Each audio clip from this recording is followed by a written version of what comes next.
people, do we have sound? Let me know.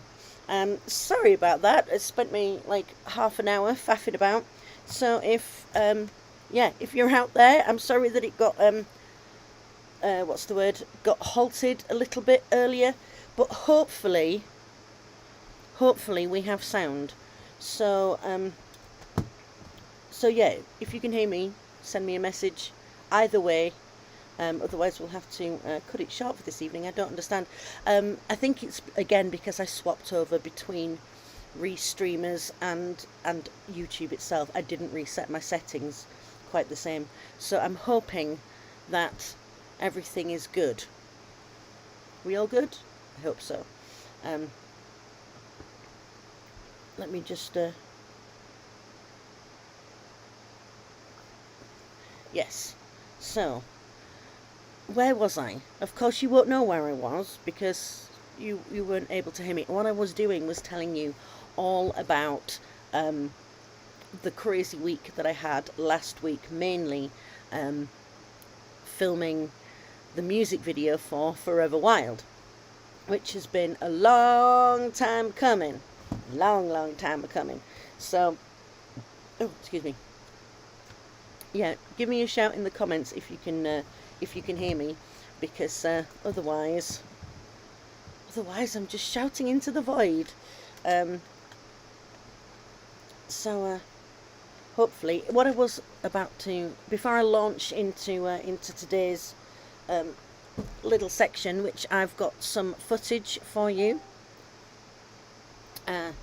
Yeah, if I've got some footage for you of the behind the scenes from the Forever Wild music video shoot that I'm going to play through and let you have a squizzy at. Not that obviously not that there's you won't see any of the actual finished music video just yet, because that's a surprise, obviously.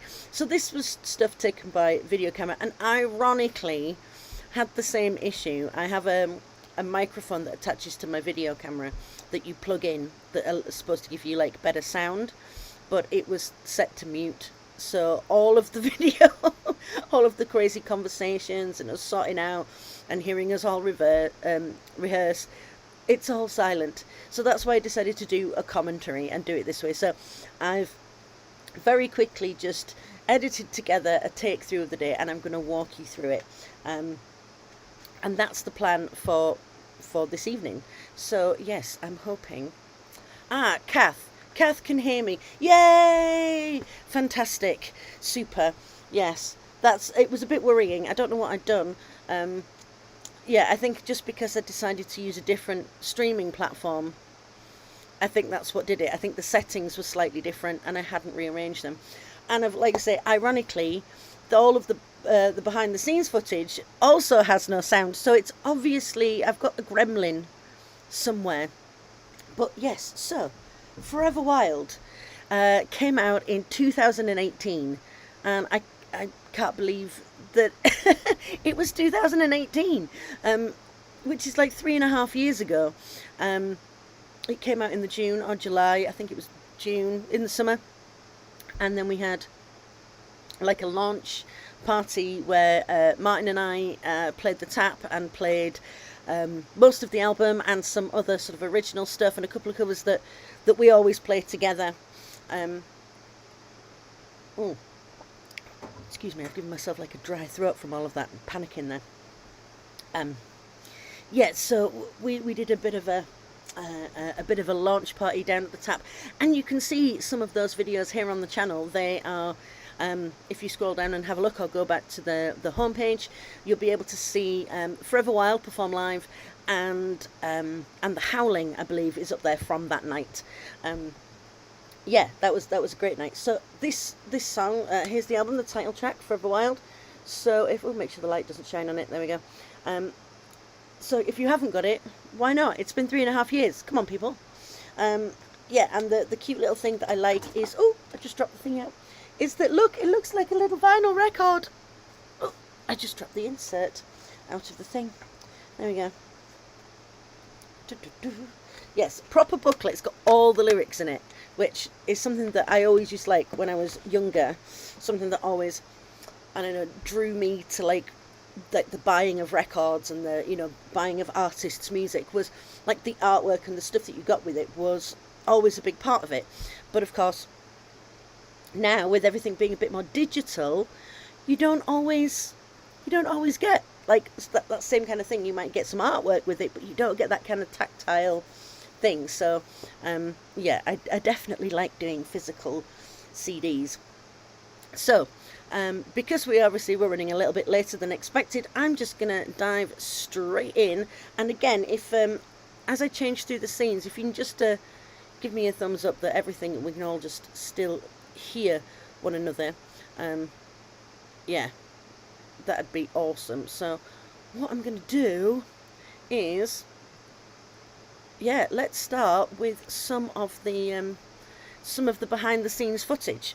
So yeah, here we are. So you'll have to forgive the kind of, obviously it's silent, we haven't got any speaking on it, and also we left Martin in charge of the camera for quite some time, and he had a tendency to just like shake it around like this. So I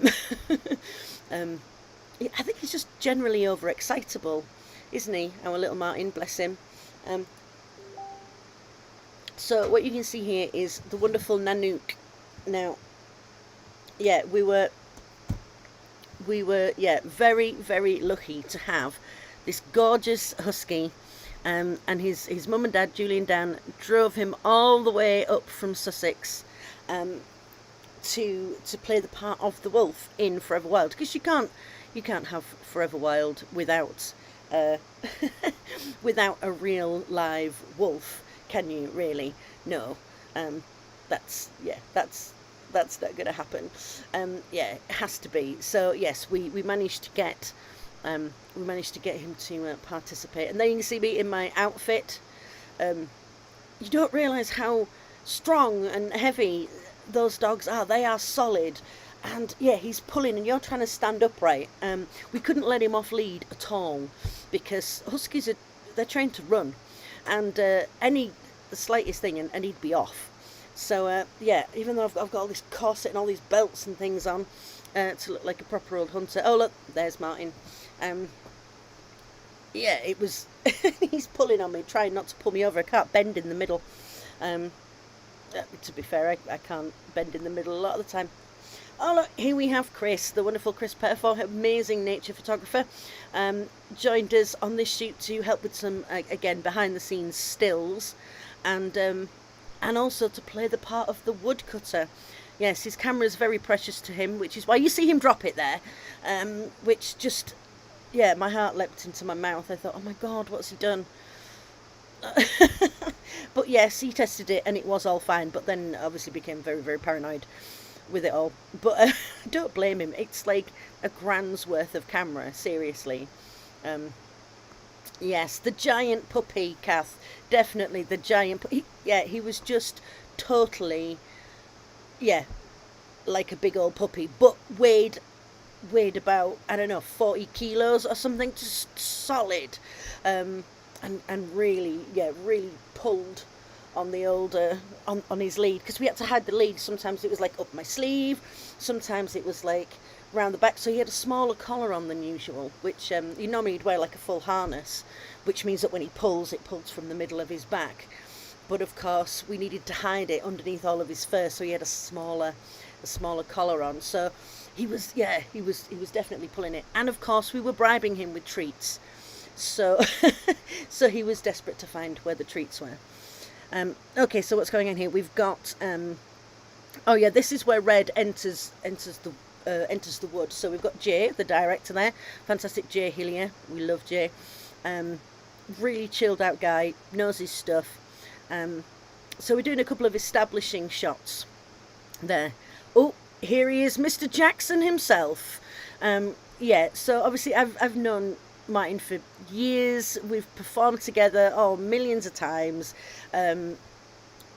Yeah, he's one of my best friends, if not my best friend. Do you know what I mean? So here he is. I've dressed him up. we said that he looked a little bit. It looked a bit like the Lion King there on the front, like the circle of life, out on the front. Oh, it looks like I'm on playback duty. So obviously the technology of the day, it's yeah, we can just do playback from our phones these days.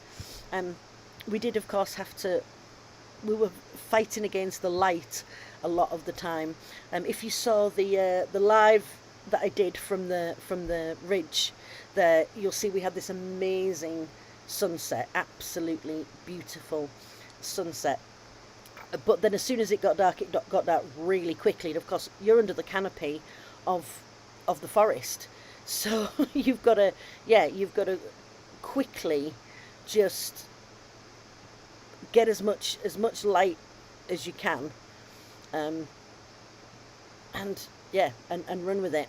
Thankfully, we did have these lights. Yeah, we did have these lights. I'm just going to share this stream, which means I need to just mute that for a second while I because obviously I've restarted the stream again.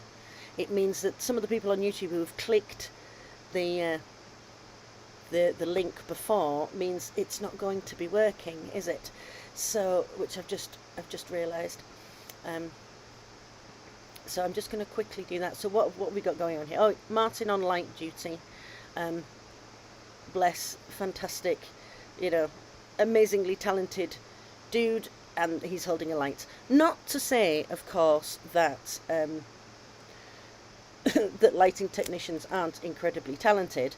But Martin is not trained for that. He was literally an organic boom stand. Frankly, that's about it, really. I think that's hopefully that shared it back onto Facebook a little bit. So yeah, a lot of this is dark. Obviously, I couldn't have whoever wasn't in the shot was operating the camcorder, which is by no means anywhere near the standard that, of course, the camera that you can see there that Jay's using, one of these sort of box cameras. Yeah, when you look at the playback,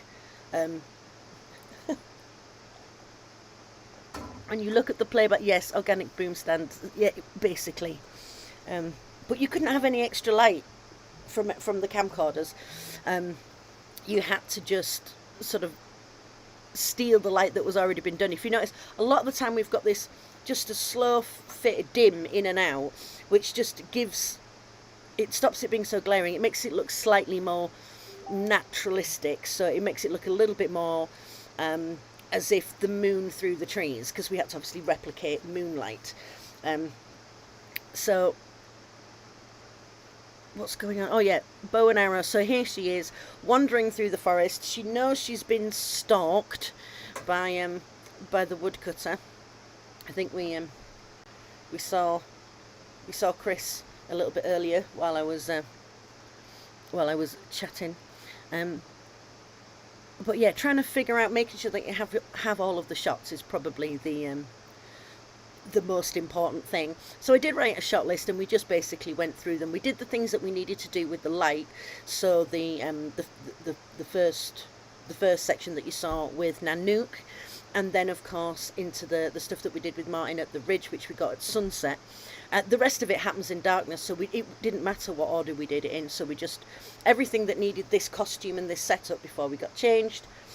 So here we have Chris. This is quite funny because Chris, if you know him, is one of the nicest guys like ever. He's like really funny and sweet and chill, and he just looks really mean, or he can look really mean. So he shaved his mohawk and got his jacket on and looking at but a lot of the time he's just, yeah, he's really gentle. He's a gentleman and funny. So we're kind of like, oh, must be in character, do the thing, be all serious, and then giggling, but that's just, so here we are. We're trying to choreograph how we do the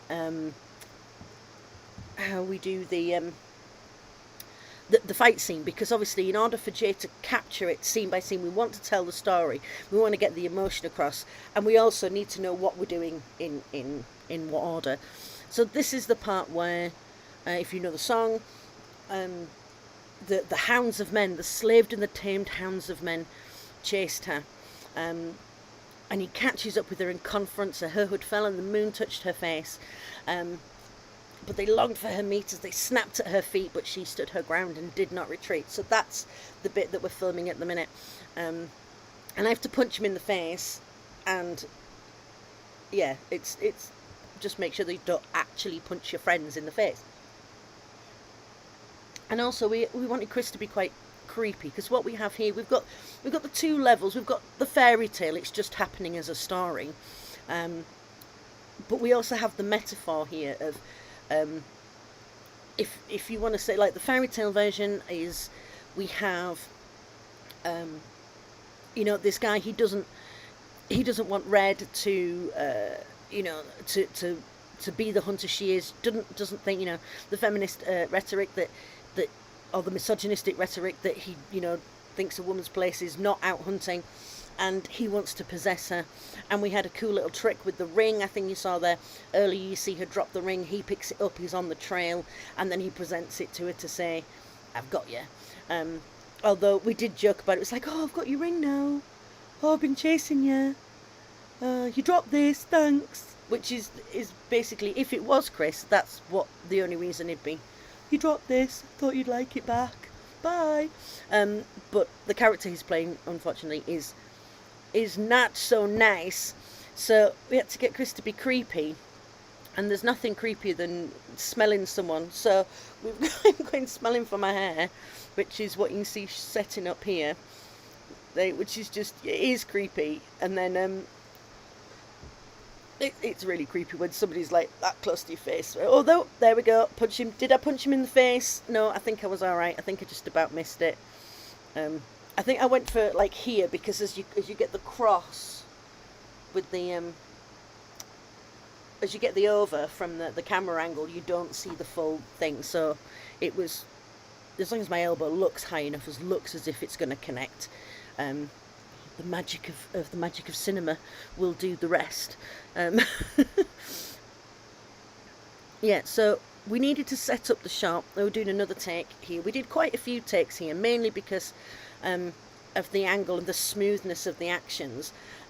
Not having enough hands holding the axe and doing the thing, and I actually had the ring in my hand out of shot, so that you can, so there was a transition, so he didn't have to have, which is something that you can do. If something's out of shot, you never know what people look like from the waist down. It's the old newsreaders gag, isn't it? That they've got their pajamas on underneath the desk or whatever. But yeah, checking the gate, having a look. It looks like we're actually pleased with how that turned out. I say we must have done maybe 3 or 4 takes. The axe that you had was quite blunt, purposefully, because obviously it was going to be around. Well, it was going to be next to my head, and also it was going to be around Nanook, and we wanted to keep it as safe as possible. So it was a very dull axe. It wasn't sharpened at all. So we wedged it into the tree, so between the branches, so we got that motion. And I think there's one shot we did it like once where he actually does it that close to my head, but we can foreshorten it, so not actually that close to my head. And obviously after she pushes him off, we need to have a bit of a fight and a confrontation so that the wolf can jump in to the rescue, Nanook. And a lot of this, of course, is figuring it out and getting the camera to move round. And Jay's really brilliant at this. It's like you tell him the story, you tell him what you want to caption, then he says, right, well, let's, I'll start here, you come towards me. So the choreography and the direction is definitely a joint effort between everybody, because obviously you've got the actors as well, the players of, I'm not able to do a lot of the things. I can't fall over or kneel down or stand up again, so we have to fit that in as well. And it looks like it's time for Nanook's big entrance. There was in this little bit here, there was a lot of Matrix gags. There was a lot of pretending we're fighting, but though, look at that boy, he is the bestest boy. So we can see Julie stood over there with a packet of treats, and he knows where the treats are. Oh yes, he does. Look at him licking his lips. And yes, we got him to sort of bark and then run forward so that he ran directly towards the camera as he like leapt in. There he goes. And earlier, when we'd done the shots on the shots of like the leaping over, we've got like an underneath shot that we're gonna piece together, so it looks like he's jumping from higher up than what he is. He's leaping into the rescue, and then of course he has to chase him away. And just, I mean, look at him, he's gorgeous. Just, yeah, straight legs and looking upright. And he was like, yeah, it was basically playtime for Nanook. Mind you, it was kind of playtime for Chris as well, because it was just like the the most difficult thing was getting them to look like they were fighting and not playing, because we just hid treats in all of Chris's pockets, like on his combats and his shirt, and then Nanook just snuffled for them and went to went to find them. Yeah, but he's just like that kind of poised look. Yeah, he's definitely a good boy. And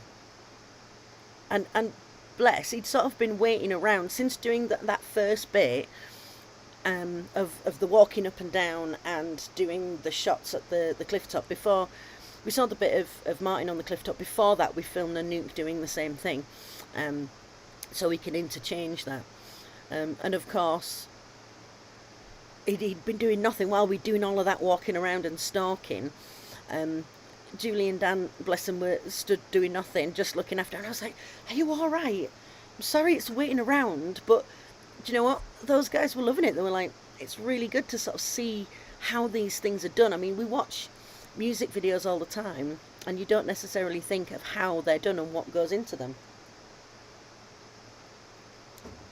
But yeah, everybody was helping out, holding lights and doing the camera. I think this is Martin's camera work here. Oh, look at that.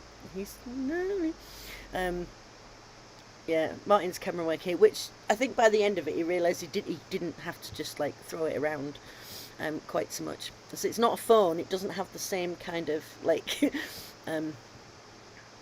yeah, the same response time. It wants to go in and out of focus more.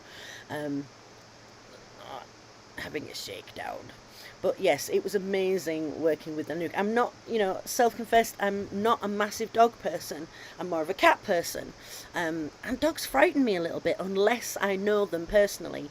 And I'm very lucky to have known Nanook for a few years now, because he's part of Clan Dolman. Or, him and his parents are part of Clan Dolman.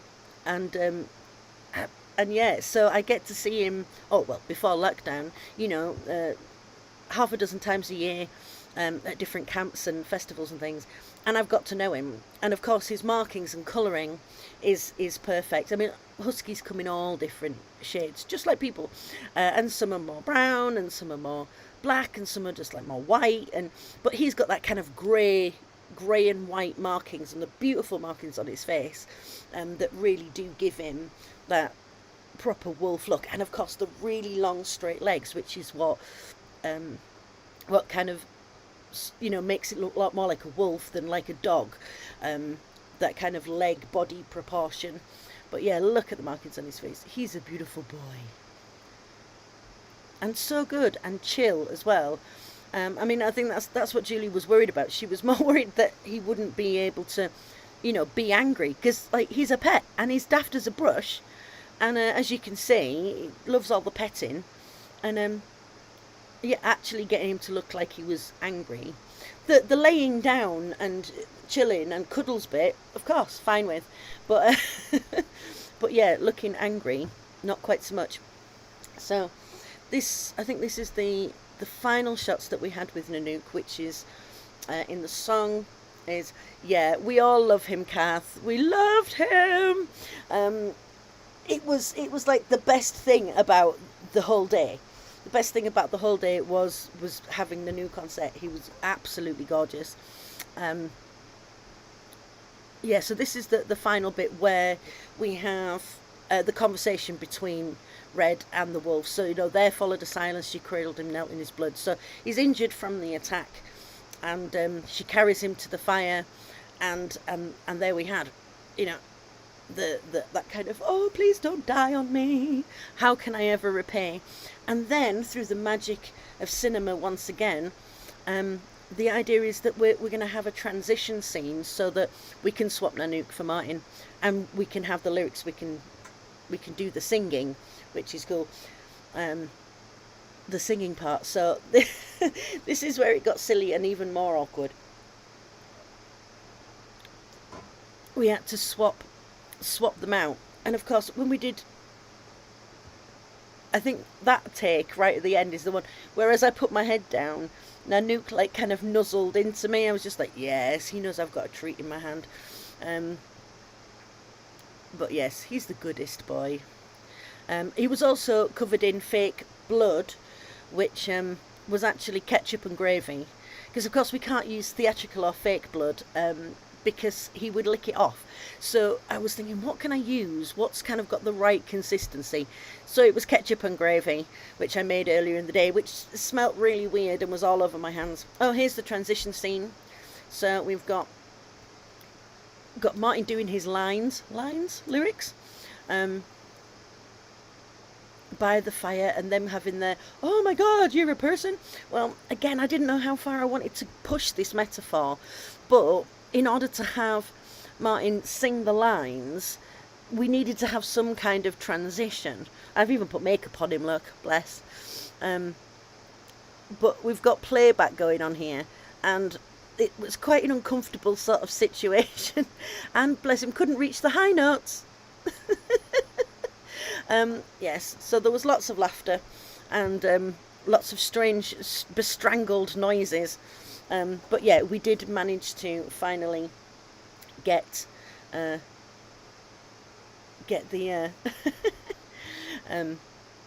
get the shots that we needed, and this is the I think this is the final bit that we have going on here. Is it playing?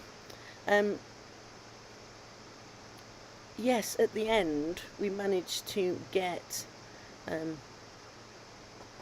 like a shot of the performance. So of course you want to intercut whatever it is that you've done with you want to intercut whatever you've done with let's see if we've got some music with a live performance. So what you can hear here is actually the track, because of course we had no live sound, and it would have been great. It would have been great to have the live sound that we were singing, because obviously we're singing our heads off in the forest in the middle of the night, because why not? But instead we built a lovely fire. I took all the blankets off my sofa, and we built our own little blanket fort by the fire, hung some fairy lights in the trees, and ran through the song 2 or 3 times while Jay wandered around us, sticking the camera in our face. But I've managed to sync up the actual track, because obviously we're singing along to the actual track in the playback, so you can get an idea. Obviously what Jay has shot is going to look completely different to this sort of static camera. So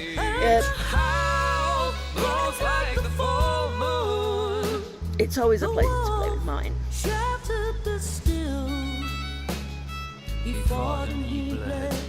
I can't wait to see this, to be honest. I can't wait to see it now. I haven't even seen an edit yet at all. So I'm not entirely sure when I'll get the first edit. Probably in a week or so. I mean, it is an 8.5-minute song, so it's twice as long as most songs. So I'm imagining it's going to be, it's going to take longer to put the edit together, and because it is, it is a story. Yes. Oh. What's going on here? As it stopped, it's obviously gotten to the end. There we go.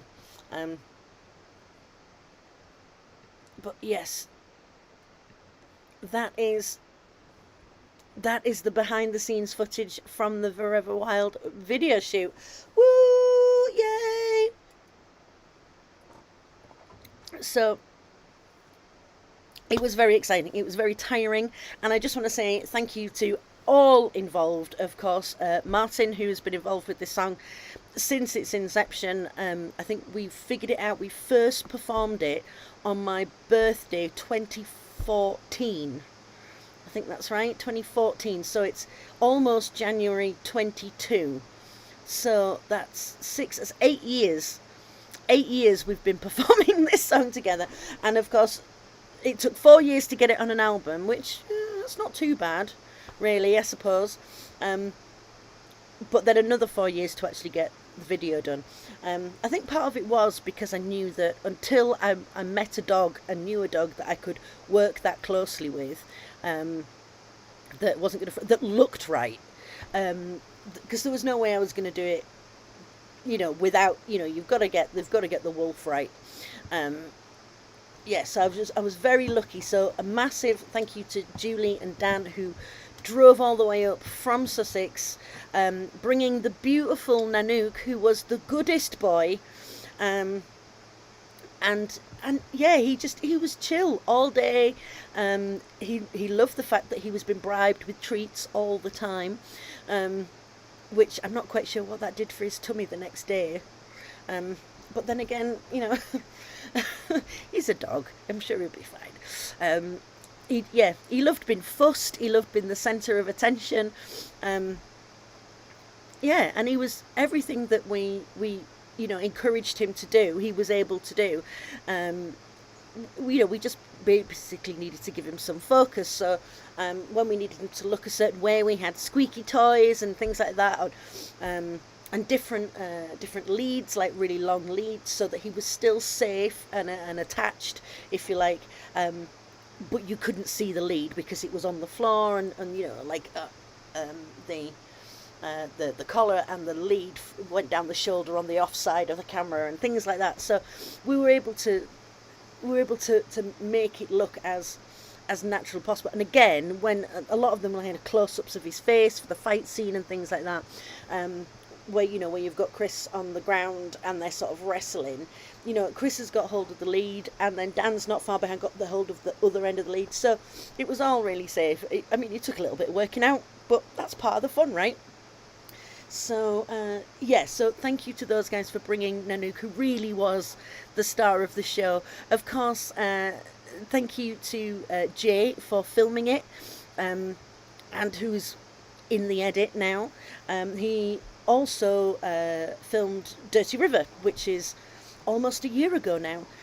So it was great to work with him again. And as I said before, he's really chill, and he's really good at setting up a shot and executing it. And of course, Chris came along, and I hope his camera's all right. I think it is. And just being there, helping out, doing a lot of the behind the scenes footage with the camera. Again, shared that with Martin, and took some behind the scenes photographs, which I'm going to stick up on Instagram and share, because he just emailed me those yesterday. No, this lunchtime I got them. So yes, I'll put those up on Instagram, some little sneaky candid shots. But of course there wasn't a lot of light. We only had an hour of daylight. Yes, Kath, I can't wait to see the finished result either. I'm so excited.